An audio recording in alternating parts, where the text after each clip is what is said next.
नमस्कार, स्वागत है आप सभी का हमारे चैनल एनएनएस राष्ट्र में। मैं हूं निधि और बात करेंगे आज हम उड़ीसा के सबसे बड़े लोकसभा सीट के बारे में, जो है भुवनेश्वर लोकसभा सीट, जो खोर्धा जिले के अंतर्गत आती है। इसी के साथ मैं ये भी बताऊं कि पिछले बार इस सीट से भारी मतों से जीती थी बीजेपी की कैंडिडेट अपराजिता सारंगी। तो वहीं देखना है कि क्या इस बार जो चुनाव 25 मई को होने वाला है उसमें बीजेडी सामने आती है, बीजेडी अपनी रास तिलक करवाती है अपनी जनताओं से, या फिर से एक बार बीजेपी ही जीत हासिल करेगी इस सीट से।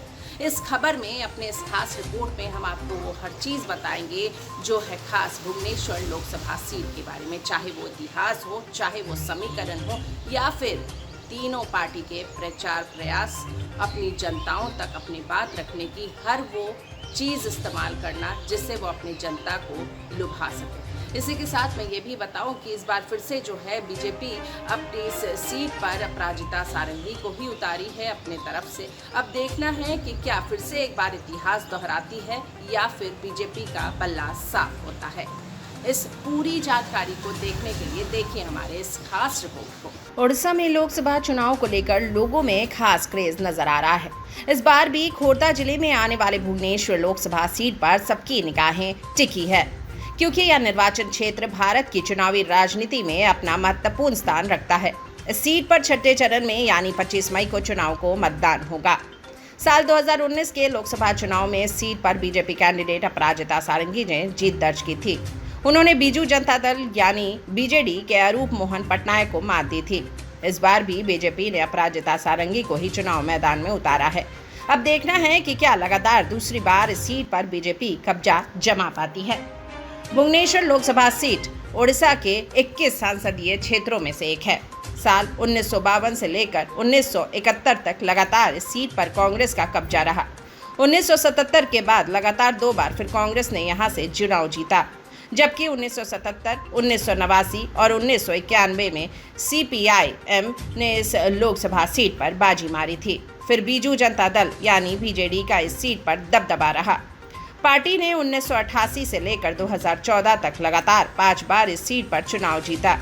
2014 के मोदी लहर में भी बीजेडी ने इस सीट पर अपना झंडा गाड़ा। हालांकि 2019 के लोकसभा चुनाव में बीजेपी प्रत्याशी अपराजिता सारंगी ने बीजेडी उम्मीदवार को धूल चटा दी। भुवनेश्वर लोकसभा सीट पर पिछले लोकसभा चुनाव में बीजेपी ने बीजू जनता दल के लगातार छठी बार जीत हासिल से के मंसूबे पर पानी फेर दिया था। हालांकि टक्कर कांटे की ही हुई थी। बीजेपी उम्मीदवार अपराजिता सारंगी को जहां 4,88,991 वोट मिले थे, तो वहीं बीजू जनता दल के प्रत्याशी अरूप मोहन पटनायक को 4,63,152 वोट मिले थे। तीसरे नंबर पर सीपीएम के जनार्दन पाटिल रहे थे, उन्हें 23,026 वोट मिले थे।